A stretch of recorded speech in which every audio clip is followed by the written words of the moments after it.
বিয়ে করার জন্য টাকা না থাকলে শ্বশুর ঘর থেকে টাকা নিয়ে আনন্দ করি। কার টাকা? যৌতুক ইসলামে জায়েজ নাই, এখন আমরা দিই, তাই না? বলে আমরা যৌতুক দিই না, খুশি মনে দিই। আচ্ছা, মেয়ের কেউ কি নিজের পকেটের থেকে 2 টাকা ভাঙতে চায়? বলেন না, মেয়ের পক্ষ ভাঙতে চায়? অথচ মেয়ের পক্ষকে বেশি বেশি দেওয়া দরকার। কেন? এরা মেয়েটাকে ছোটবেলা থেকে লালন পালন করছে, লেখাপড়া করাইছে, বড় করছে, তাই না? দেখিয়েন বড় ঘরের মধ্যে কি চোখের পানি নাই? হ্যাঁ, ওরা কিন্তু হাসে আর মেয়ের ঘরে কাঁদে। দেখিন বিয়ের দিন কি করে দেখিন তো ভাই, ছেলে কিন্তু কাঁদে না, ছেলে মা বাপ কিন্তু কাঁদে না। কাঁদেনি? কথা কয় না? কাঁদে? কাঁদে কারা? মেয়ের মা বাবা কাঁদে, মেয়েও কাঁদে। তাহলে যাদের ঘরের মধ্যে কান্না, এদেরকে হাসি পড়ানোর জন্য দেওয়া দরকার না নেওয়া দরকার? হাসানি না, আমরা বলতে রাজি, আপনার নিতে যদি ঈদের সাথে যদি না দেয়, যদি ইফতারি যদি না দেয়, সামনে কুরবানি আসতে যদি না দেয়, বুঝলেন নাই? আমরা নেওয়া ফাটি দেওয়া ফাটি নয়। নেনে ওয়ালা হ্যাঁ, দেনে ওয়ালা नहीं है, খানে ওয়ালা হ্যাঁ, খাওয়ানে ওয়ালা नहीं है। চ্যানেলটি সাবস্ক্রাইব করে আমাদের সঙ্গেই থাকুন। আমরা সকলে জানি আমাদের সম্মুখে আরেকটি বড় একটি গুরুত্বপূর্ণ সময় আসতেছে, যেটাকে বলা হয় কুরবানি। কুরবানি সম্পর্কে ইনশাআল্লাহ আগামী জুমায় আলোচনা করব। যেহেতু জিলকাদা,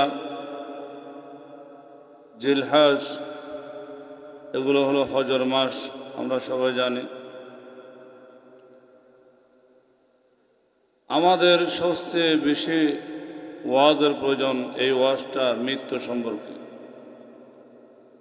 কারণ আমরা পরকালের প্রতি তেমন বিশ্বাস তো নয় বললে চলে, মৃত্যুর ভয় আমাদের নাই বললে চলে।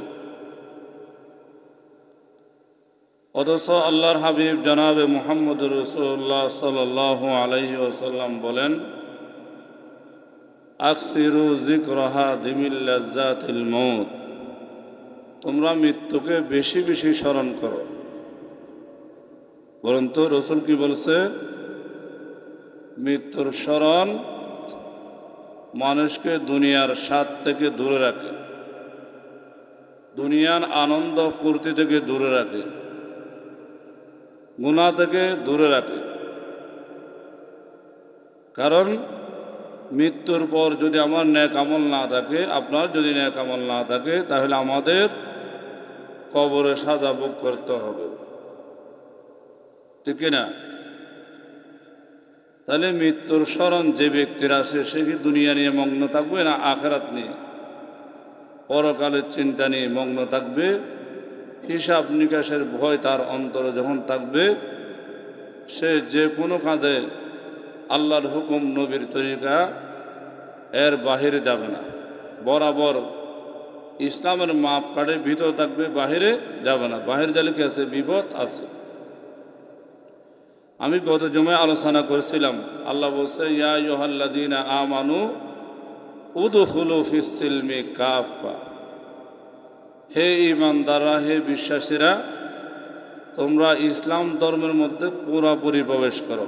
বলেন, তাহলে আমাদের 3.5 হাত বোর্ডের দিকে লক্ষ্য করলো আমরা নাই, আসেনি? বলেন, 3.5 হাত বোর্ডের মধ্যে আমরা 1 নম্বর ফিল মারলাম। কি মারলাম? বলেন,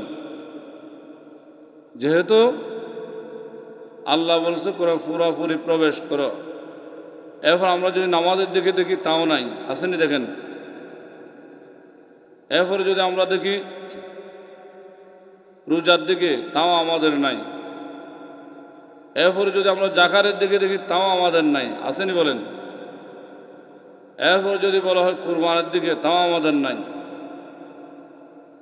এরপরে বলছে কি, মান ইসতাতা ইলাইকুম সাবিলা, তোমাদের যদি মক্কা শরীফ 8 ডাউনের টাকা থাকে, রাস্তা খরচ থাকে, অর্থাৎ যাওয়ার আসার টাকা থাকে, হজে যাও।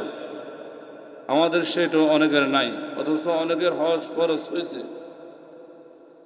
আল্লাহ রসুল জনাব মুহাম্মদ রাসূলুল্লাহ সাল্লাল্লাহু আলাইহি ওয়াসাল্লাম বলেছে, যে ব্যক্তির উপর হজ ওয়াজিব হয়েছে, ফরজ হয়েছে, সে যদি হজ আদায় না করে সে কি ইহুদি হয়ে মরবে না নসারা হয়ে মরবে আমি জানি না। বুঝছেন কথা? কত বড় ওয়াইদ! তাহলে আমাদের পূর্ণাঙ্গ ইসলামে ঢুকতে হবে, অর্ধেক প্রবেশ করলে হবে না, বিপদ আছে। ঠিক আছে বলেন? এরপর আল্লাহ বলছে ওয়ালা তাত্তাবিউ খুতুওয়াতিশ শাইতান, তোমরা শয়তানের ইত্তেবা করিও না। কার? এখন আমরা শয়তানের ইত্তেবা করি, ঠিক কি না? গতকাল তো শুনছে মনে হয় না, শয়তানের ইত্তেবা কোথায়? আমাদের পার্শ্ববর্তী মুসলমানের ঘরে অশ্লীল গান বাজনা, ঠিক কি না? কিসের কারণে? নতুন বধূ আনবে, বিয়ে হবে, সেই জন্য। তাহলে আমরা কি আসল ইসলামরা পুরোপুরি প্রবেশ করতে পারলাম? যদি পারি, মুসলমানের বিয়ে গান বাজনা কেন?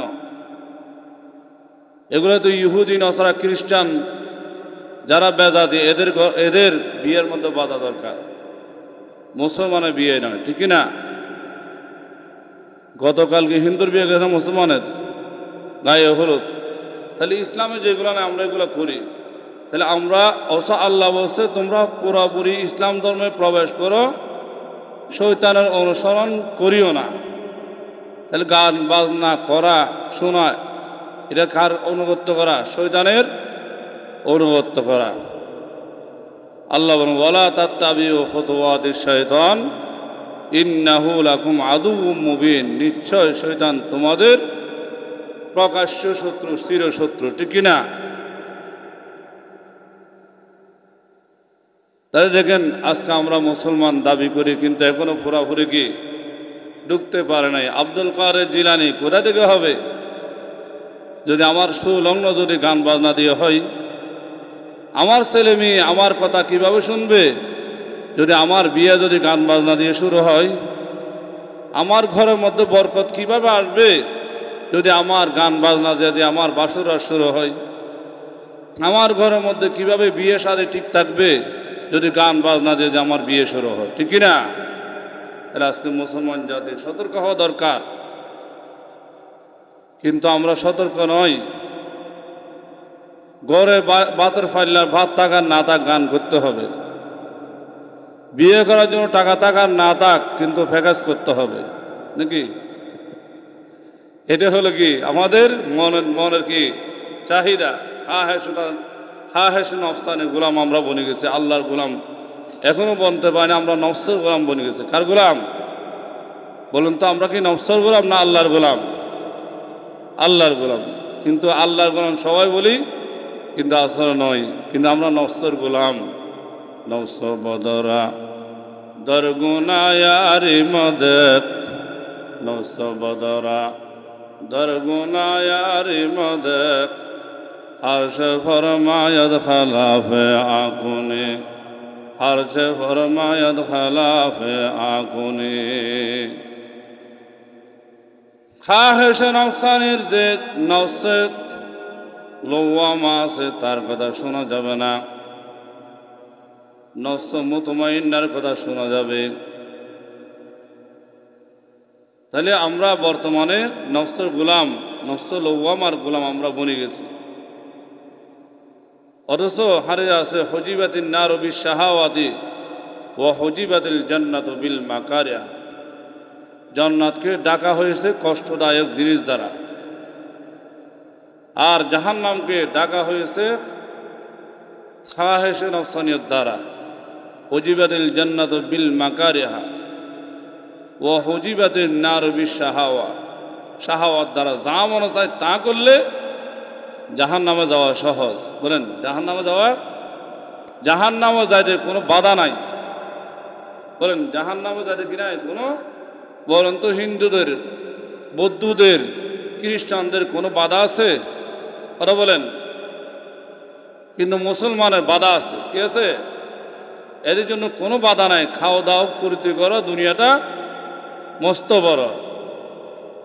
অথচ আল্লাহ বলেন বাল তুসিরুনাল হায়াতাদ দুনিয়া ওয়াল আখিরাতু খায়রুম ওয়া আবকা। দুনিয়ার হায়াত হলো কম। বলেন দুনিয়ার হায়াত হিয়া দুনিয়া আকাল্লু মিনাল কলিলি, হিয়া দুনিয়া আকাল্লু মিনাল কলিলি ওয়া আশিকুহা যাল্লু মিনাজ জলিলি, ওয়া আশিকুহা যাল্লু মিনাজ জলিলি। দুনিয়ার হায়াত হলো আমাদের কম। যারা দুনিয়ার পাগল হয়ে গেছে এরা পলকারে বেইজ্জত আর বেইজ্জত হবে। কি হবে? তাহলে আল্লাহ কোরআন কি বলছে? বাল তুসিরুনাল হায়াতাদ দুনিয়া ওয়াল আখিরাতু খায়রুম ওয়া আবকা। পরকালে হায়াতের শুরু আসে শেষ নাই। কি নাই?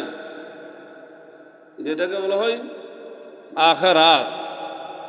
দুনিয়া হলো ক্ষণস্থায়ী। দেখেন গতকাল এমন এক আশ্চর্য বিষয় আমার লাগে, একদিক দিয়ে 10টার দিকে জানাজা, আর একদিক দিয়ে মাগরিবের পরে গান বাজনার আওয়াজ। কিসের আওয়াজ? আপনারা শুনুন না, কথা শুনছেন তো না? একদিকে হলো মৃত্যুর ঘটনা, আর একদিকে হলো আনন্দের ঘটনা। বোন, মৃত্যুর ঘটনা বেশি দাম না আনন্দের ঘটনা বেশি দামি? কোনটা বলো? হ্যাঁ, তাহলে যেখানে আমি মৃত্যুর কথা শুনছি একটু তো দিলে ধাক্কা লাগা দরকার ছিল। কি ছিল? আরে এ এলাকার মধ্যে আসছে একটা লোক মারা গেছে, আচ্ছা ওদের করে যদি যে করে বিয়ে, হ্যাঁ এদের যদি কেউ মারা যেত ওই দিন যে বিয়ের দিন, তাহলে এখানে আর গান বাজনা হইতো? কথা বলেন। তাহলে আমরা তো মনে করি আমাদের হায়াত অনেক লম্বা, অনেক কিছু, অনেক বাহাদুর। যারা এগুলো করছে করতেছে এরও কি বলতে পারবে বাসুরাত করতে পারবে কিনা? বউ নিয়ে করে আসতে পারবে কিনা? বলেন তো ভাই, কোনো গ্যারান্টি আছে? কথা বলেন। আমরা যে এখানে এসেছি যেতে পারবো বাড়িতে, কোনো গ্যারান্টি আছে? কথা বলেন না জোরে। কোনো গ্যারান্টি নাই। তাহলে নিঃশ্বাসের কোনো কি নাই? বিশ্বাস। তাহলে এত আনন্দ কেন, এত ফুর্তি কেন? অথচ আল্লাহ পাক রব্বুল আলামিন কোরআনে স্পষ্ট ভাষায় বলিয়েছে ফালিয়াযহাকু কলিলান ওয়ালিয়াবকু কাসীরা। তোমরা কম হাসো, বেশি বেশি কাঁদো। কে বলছে? আল্লাহ। কে বলছে বলেন? আল্লাহ বলছে কম হাসো। এখন আমাদের হাসা বেশি, আনন্দ বেশি, কান্না নাই। কি নাই? কান্নাওয়ালা চোখের দাম আছে আল্লাহর দরবারে। কার দাম? হাসার দাম আছে নি? বলেন। হাসার দাম থাকলে আল্লাহ বলে বেশি বেশি হাসো, এরকম বলতো। নবী বলতো বেশি বেশি হাঁটো, হ্যাঁ হাসো হাসো। সাহাবায়ে কেরাম বেশি বেশি হাসছে না কাঁদছে? কথা বলেন। ওমর রাদিয়াল্লাহু তাআলা বেশি কাঁদছে না হাসছে? আবু বকর সিদ্দিক রাদিয়াল্লাহু তাআলা কাঁদছে না হাসছে? আর আমরা কি করি বলেন তো ভাই? অথচ যারা জান্নাতের সার্টিফিকেট পেয়ে গেছে দুনিয়ার মধ্যে এরা কাঁদতেছে, আর আমাদের কোনো সার্টিফিকেট নাই। আসেনি? বলেন। কথা কন না?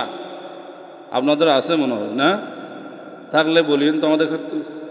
হাদিস কোরআন দ্বারা বলতে হবে, মুখে বললে হবে না।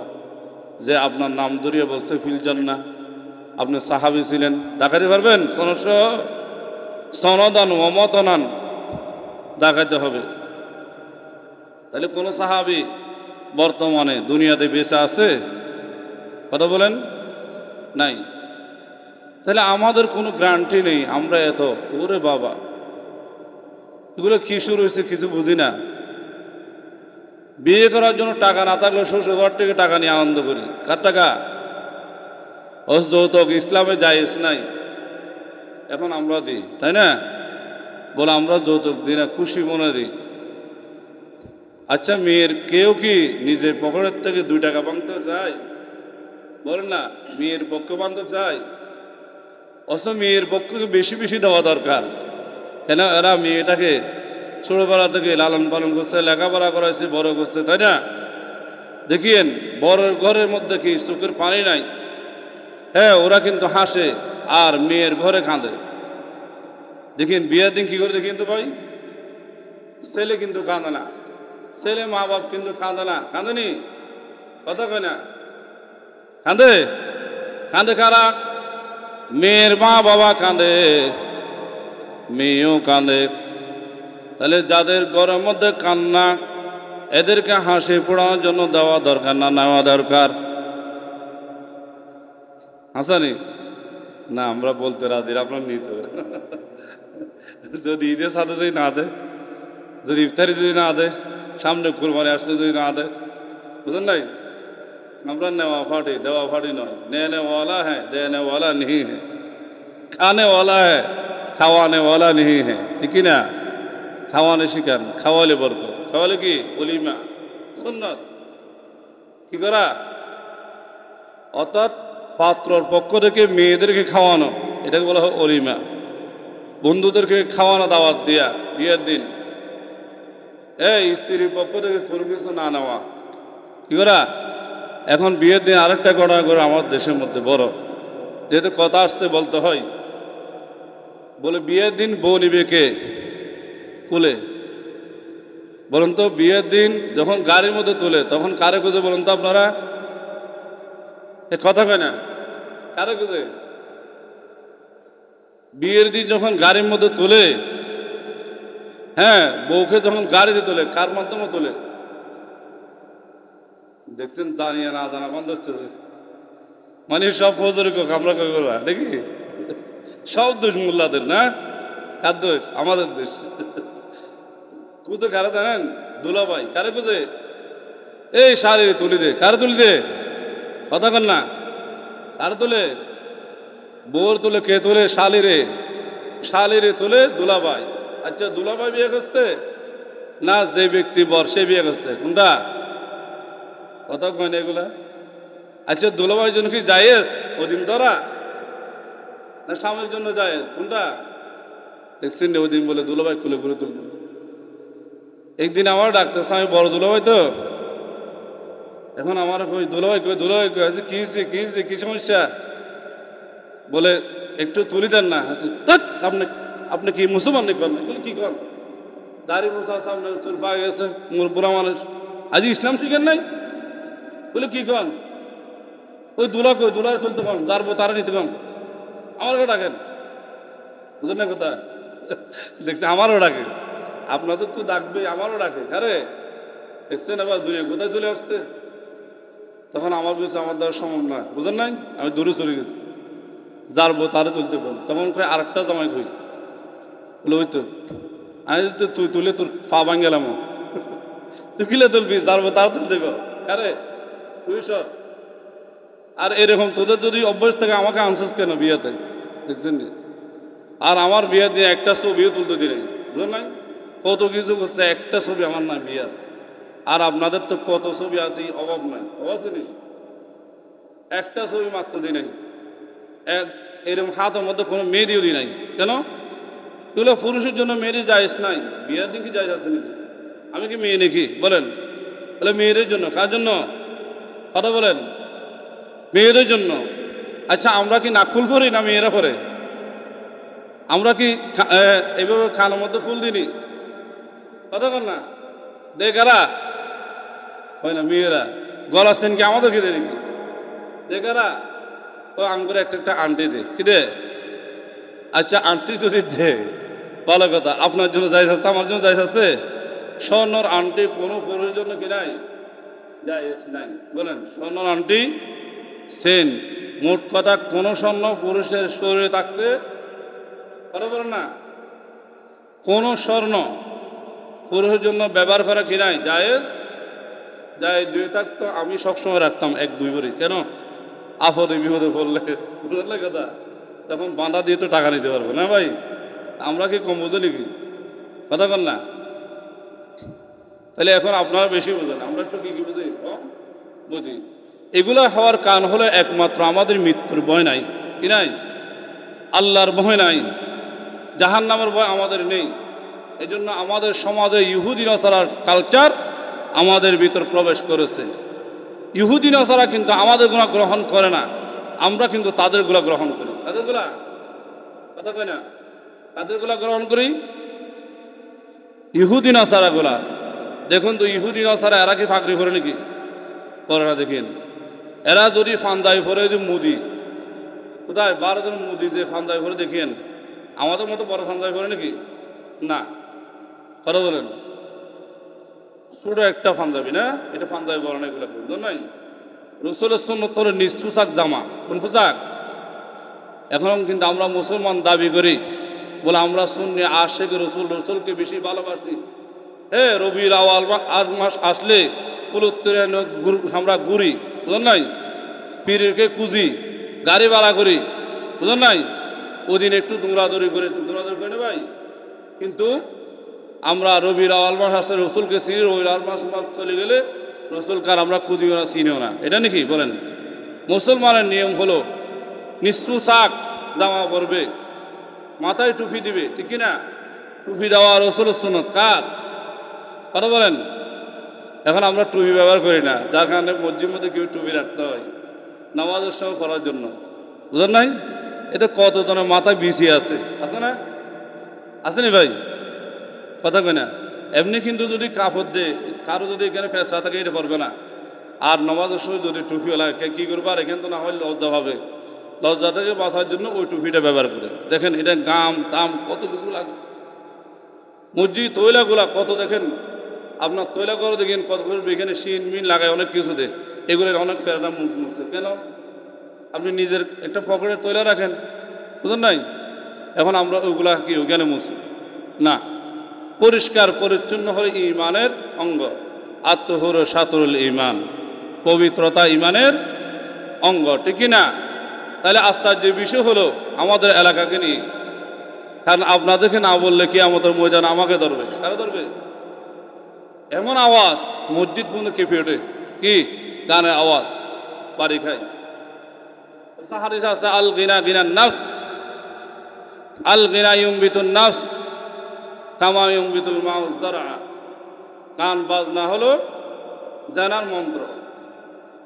যেরকম আকাশ থেকে পানি পড়লে মাড়ি, শুকনা মাড়ি ভিজা পড়ে, সেখান থেকে গাছ ওঠে, তদ্রূপ গান বাজনা এগুলা শোনার কারণে, দেখার কারণে, বাজানোর কারণে মানুষের অন্তরে নাপাকি সৃষ্টি হয়, গুনাহ সৃষ্টি হয়। কি হয়?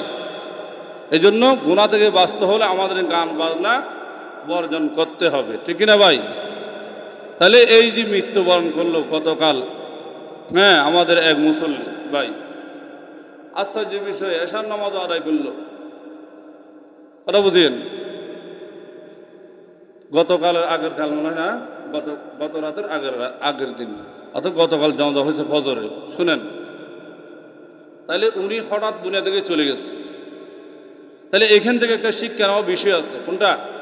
আপনার আমারও মৃত্যু হঠাৎ হতে পারে, ঠিক না? নিঃশ্বাসে কোনো বিশ্বাস। আল্লাহ বলেন লা ইস্তাগফিরুনা সাআতাও ওয়া লা ইস্তাকদিমুন। কাহারও এক সেকেন্ড আগেও মৃত্যু হবে না, পরও হবে না। নির্ধারিত সময় যখন আল্লাহর পক্ষ থেকে হয়ে যাবে, তখন আপনার আমার দুনিয়া ছেড়ে চলে যেতে হবে।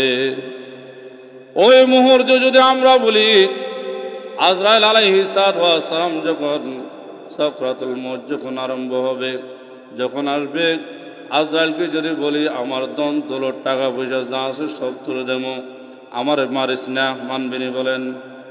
যদি আপনাকে তাড়াতাড়ি অ্যাম্বুলেন্সে করে নিয়ে যদি ডাক্তার সবগুলো যদি পৃথিবীর যদি দেখাই, আইসির মধ্যে যদি রেখে দেয়, ও মুসলমান, এরপরও আপনার আমাকে আজরাইল আলাইহিস সালাম সেখান থেকে জান কবজা করবে, ঠিক কিনা? জব কা মালাকুল মউত আওয়ে গে তোমারে সামনে, জব কা মালাকুল মউত আওয়ে গে তোমারে সামনে, फिर तुम ही फुर्सत न मिलेंगे लम्हे लाने के लिए। যখন মালাকুল মউত এসে আল্লাহর হুকুমে আপনার আমার জান কবজা করবে, আপনার আমার সন্তান যদি পাশে বসে থাকে, ও মুসলমান, তাকায় থাকতে পারবে কেউ? আপনার আমার পরিবর্তে, বাবার পরিবর্তে সন্তানকে আজরাইল নিবে না? নিবে? যদি বলে আল্লাহ পাক বলেন ফালাউলা ইযা বালাগাতিল হুলকুম, যখন দেখা যায় গলা থেকে জান নিয়ে যাচ্ছে, ফালাউলা ইযা বালাগাতিল হুলকুম ওয়া আনতুম হিনাইযিন তানজুরুন, তোমরা তাকায় থাকতে পারবা, দেখতে পারবা? যে মাথা চলে যাচ্ছে, গাম চলে যাচ্ছে, বুঝলেন নাই, করতেছে, অঙ্গ অবশ হয়ে যাচ্ছে। যদি বলে আমার আব্বারে নিয়ে না, আমাকে নাও, হুজুরকে নিয়ে না, আমাকে নাও, নিবে না। ওই যার জন্য আল্লাহর পক্ষ থেকে হুকুম হয়ে গেছে তাকে নিয়ে যাবে। তাহলে বাঁচার কোনো রাস্তা আছে না ভাই? জানে বদনা জান দিল কি আজরাইল, মানবে না, নিয়ে যাবে। তাহলে কখন নিয়ে যাবে যেহেতু আমাদের গ্যারান্টি নেই, তাহলে আমরা কি গুনার মধ্যে মগ্ন থাকবো, নাচ গান করবো? তারা বলেন গুনার মধ্যে লিপ্ত থাকবো না ইবাদতের মধ্যে লিপ্ত থাকবো, নাফাক অবস্থায় থাকবো না পবিত্র থাকবো? এখন তো আমাদের দেশে একটা ডায়লগ হয়ে গেছে, ওর নামাজ তো আসো না, বলে আমার শরীর ঠিক নাই। কি ঠিক নাই? আছে কিনা মুসলমান? কথা কয় না, আছে না? কি বলে শরীর ঠিক না? আচ্ছা শরীর ঠিক কি মহিলাদের থাকে না পুরুষদের থাকে? শরীর ঠিক না থাকে কার? এখন বলে বর্তমানে পুরুষেরও থাকে। কার? বুঝলেন না কথা? মুসলমান, আমি মুসলমান, সবসময় আমার পবিত্র থাকতে হবে। যে কোনো মুহূর্তে আজান দিছে নামাজ যেতে হবে, তাই না? 5 ওয়াক্ত নামাজ আজান দিছে, কোথাও জানাজার এলান শুনতেছি, চলে যাবো কোথায়? জানাজার নামাজ পড়তে। এখন বলে আবার গোসল করে দেব, বুঝলেন? কাপড় আরেকটা ভরতে হবো, পাঞ্জাবের আরেকটা ভরতে হবে, তাহলে কি? আলহামদুলিল্লাহ আমাদের তো লাগে না। আমরা সবসময় কি যেখানে আজান হয় নামাজ, যেখানে জানাজা হয়, বুঝলেন না কথা, সবসময় কি পরিষ্কার থাকবেন। যে কোনো মুহূর্তে যে কোনো ডাব দে, তাহলে আপনাকে যাতে খানা পায়, ঠিক কিনা? এখন আমরা থাকি কি নাপাক, ওই নামাজের সময় একটু পবিত্রতা অর্জন করি, আর বাকি সময় নাপাক। ওসা আল্লাহ রসুল সাতুল ইমান। তাহলে বলুন তো ভাই, যাদের মৃত্যুর ভয় আছে এরা কি নাপাক অবস্থায় সবসময় থাকবে না সবসময় পাক থাকবে? কথা বলেন। যেহেতু আমাদের মৃত্যুর শরবত পান করতে হবে, আল্লাহ বলেন কুল্লু নাফসিন যায়িকাতুল মউত, প্রত্যেক প্রাণী মৃত্যু স্বাদ গ্রহণ করতে হবে। মৃত্যু অবশ্যই আমাদের হবেই, কেউ আমরা বাঁচতে পারবো না। পারবো? মত কাসেন কুল্লু নাফসিন সারিবুন কবর বাইতিন কুল্লু নাসিন দাখিলুন, কবর বাইতিন কুল্লু নাসিন দাখিলুন। তাহলে মৃত্যুর শরবত সকলে পান করতে হবে, আমাদের আসল করে সকলে যেতে হবে। যে আজরাইল আলাইহিস সালাম আমাদের জান কব্জ করে, সে আজরাইলের মৃত্যু হবে। কি হবে বলেন? লম্বা ঘটনা আছে। ইসরাফিল আলাইহিস সালামের মৃত্যু হবে, যিনি সিংহা কি দিবে, ফুৎকার দেয়। হযরতে মিকাইল আলাইহিস সালাম যিনি আমাদের রিজিক দেয়, তারও মৃত্যু হবে। হযরত জিবরাইল আলাইহিস সালাম যিনি ওহী আনে, তারও মৃত্যু হবে। তাহলে এই মালাকুল মউত, বড় বড় ফেরেশতা যাদের নাম বললাম, এরাও কিন্তু থাকতে পারে না। কুল্লু মান আলাইহা ফান ওয়া ইয়াবকা ওয়াজহু রাব্বিকা যুল জালালি ওয়াল ইকরাম। সারা পৃথিবী ধূলিসাৎ হয়ে যাবে, সব কিছু শেষ হয়ে যাবে, একমাত্র বাকি থাকবে কে? আল্লাহ। কে থাকবে ভাই বলেন? তাহলে আমরা সবাই কিন্তু মৃত্যুবরণ করব, কিন্তু আমাদের কোনো গ্যারান্টি নেই। বলেন, দুনিয়ার মধ্যে একটা বল যদি আমরা কিনে আনি 1000 টাকা 500 টাকা দিয়া অথবা 150 টাকা, তাহলে একটা 6 মাসের গ্যারান্টি দেয়। 700 টাকা অথবা 500 টাকা নিলে 1 বছরের গ্যারান্টি দেয়। যদি নষ্ট হয় দোকানদার বলে আপনাদেরকে আরেকটা দেওয়া হবে। কিন্তু আপনার আমাকে যে আল্লাহ বানাইছে, যে আল্লাহ কখন নেবে কোনো গ্যারান্টি দেয় না, বুঝলি? যদি আমি মরে যাই আবার আমাকে রু দিবে, দুনিয়া দেওয়া পড়ালে, এমন কোনো আয়াত আসেনি? আরে আসেনি ভাই? নাই। আছে? নাই। তাহলে জ্ঞানী কারা? আল্লাহ রাসূল বলেছে আল কাইয়িসু মান দানা নাফসাহু ওয়া আমিলা লিমা বাদাল মউত। আল্লাহর হাবিব বলেন, জ্ঞানী হলো ওই সমস্ত ব্যক্তিরা যারা দুনিয়াতে বসে পরকালের জন্য আমল করে, নেক আমল করে, নামাজ পড়ে, কোরআন তেলাওয়াত করে, জিকির করে, টাকা পয়সা দান করে, আল্লাহর হুকুম নবীর তরিকা মেনে চলে, এরাই হলো জ্ঞানী। এরা কি? এখন আমরা জ্ঞানী মনে করি কাকে? যে দুনিয়াতে ধোঁকাবাজি করে বেশি করে টাকা পয়সা ইনকাম করতে পারে, বিল্ডিং করতে পারে, বুঝুন নাই, কয়েকটা গাড়ির মালিক হতে পারে। আমরা কই এটা না বেড়া? এটা কি? আমি বলবো এটা বেড়া না, বুঝুন নাই, এটা হলো জাহান্নামের কোদাল। এটা কি? হয় না কথা? বেড়া হলো ওই ব্যক্তি যে 5 ওয়াক্ত নামাজ পড়তে পারে। আসল জ্ঞানী ব্যক্তি হলো ওই ব্যক্তি যে কোরআন শিখছে, কোরআন মতো আমল করতে পারে। যে ব্যক্তি হালাল খাইতে পারে, হারাম খাইতে খায় না, সে হলো আসল জ্ঞানী। ঠিক কিনা? আল্লাহর হুকুম নবীর তরিকা মানলে আল্লাহর হাবিব বলছে এরা হলো জ্ঞানী। কারা? ওয়াল আজিজু মান ইত্তাবা নাফসাহু হাওয়াহা ওয়া তামান্না আলাল্লাহ। এখনো বয়ান শেষ করে দেব, যেহেতু গত জুমায় বলেছিলাম 20 শেষ করব, 25 হয়ে যাচ্ছে, তাই না? এখনো বয়ান শেষ করব, এই জন্য মন দিয়ে শুনেন। আপনারা তো সবসময় শেষে আসেন, একটু তাড়াতাড়ি আসার চেষ্টা করেন। আগামী জুমা থেকে বরাবর 12:30 ঢুকবেন, আমি আরও আগে ঢুকবো ইনশাল্লাহ, তাহলে আরও আগে হবে। কি বলেন? শোনেন, তাহলে আল্লাহর হাবিব কি বলেন? ওয়াল আজিজু মান আতবা নাফসাহু হাওয়াহা ওয়া তামান্না আলাল্লাহ। বেকুব কারা? যারা নামাজ পড়ে না, রোজা রাখে না, টাকা পয়সা দান করে না, মসজিদ মদরসা করে না, ইবাদত নাই, আর লম্বা লম্বা লেকচার দেয়, বলে আমার অন্তর ঠিক আছে, আমার কলব ঠিক। কি ঠিক? নামাজ দোয়া বলেন লাগে না? নামাজ দোয়া কি লাগে না? বেড়া নামাজ তো লাভ কি? তুই নামাজ তোর বেড়া টাকা পয়সা কিছু নাই, আর আমি নামাজ তো পড়ি না। দৈনিক নাউজুবিল্লাহ, আল্লাহরে কতবার গালি দিই, নবীরে কতবার গালি দিই, নাউজুবিল্লাহ মিন জালিক। আমার টাকার অভাব আছে বেড়া, হয় না? হালাল খায় না বলে টাকার বেড়া অভাব আছে? তুই হালাল খায় কি করলি? বুঝুন নাই? আল্লাহ রসুল বলে এরা হলো বেকুব। এরা কি? যারা নামাজ পড়ে এরা চালাক। বলেন এরা কি? জ্ঞানী। এরা কি? যারা কোরআন পড়ে এরা জ্ঞানী, যারা জুমার নামাজ পড়ে এরা জ্ঞানী, যারা মসজিদে টাকা দেয় এরা জ্ঞানী, যা টাকা থাকলে কোরবানি করে এরা জ্ঞানী, যা টাকা থাকলে যাকাত দেয় এরা জ্ঞানী, যারা রোজা রাখে এরা জ্ঞানী, যারা টাকা থাকলে হজ করে এরা জ্ঞানী। ঠিক কিনা? কার কথা? রসুলের কথা। নবীর কথা মানে যারা হবে জান্নাতে, না মানিয়া আবু জাহাল হইল দোজখী, না মানিয়া বেঈমানেরা হইল দোজখী। তাই নবীর কথা আমরা মানবো কিনা ভাই বলেন? মানেনি? কই মানেন? মানে নামাজ তো নাই, অন্ত ফজর নামাজও মুসল্লি তেমন নাই, দুপুরও নাই, আসরও নাই, মাগরিবও নাই, এসো নাই, জুমার দিন মোটামুটি আছে, তাই না? রমজানের প্রথম দিন দেখা যায় পুরা মসজিদ বান্ডা সহ ভরপুর, দ্বিতীয় দিন একটু বান্ডা খালি ভিতরে আছে, হয়তো 2-3 কাতার, তাই না? ইরে ভাই এরকম কেন? নামাজ কি প্রতিদিন না একদিন? কথা বলেন। 5 ওয়াক্ত না 1 ওয়াক্ত? কথা বলেন। কানা একবার খান না কত বেলা খান খবর আছে নি? বলেন আমাদের যতক্ষণ রোজা রাখি না সারাদিন খানা বন্ধ আছে নি? হে ডাকলেও খাই, শাকটা দিলেও খাই, নাস্তা দিলেও খাই, কলা ফাইলেও খাই, খানার দিকে কোনো বন্ধ নাই। বলেন খাইতে খাইতে কি একদিন শেষ হয়ে যাবেন? কি যাবেন? কথা বোঝেন নাই? কিন্তু ইবাদতের কোনো আমাদের খবর নেই। আছে ভাই? আল্লাহ আমাকে সবাইকে বেশি বেশি সর্ব মুহূর্তে আল্লাহর হুকুম নবী তরিকা মতে চলার এবং ইবাদত বندگی বেশি বেশি করার সবাইকে তৌফিক দান করুক। আমিন।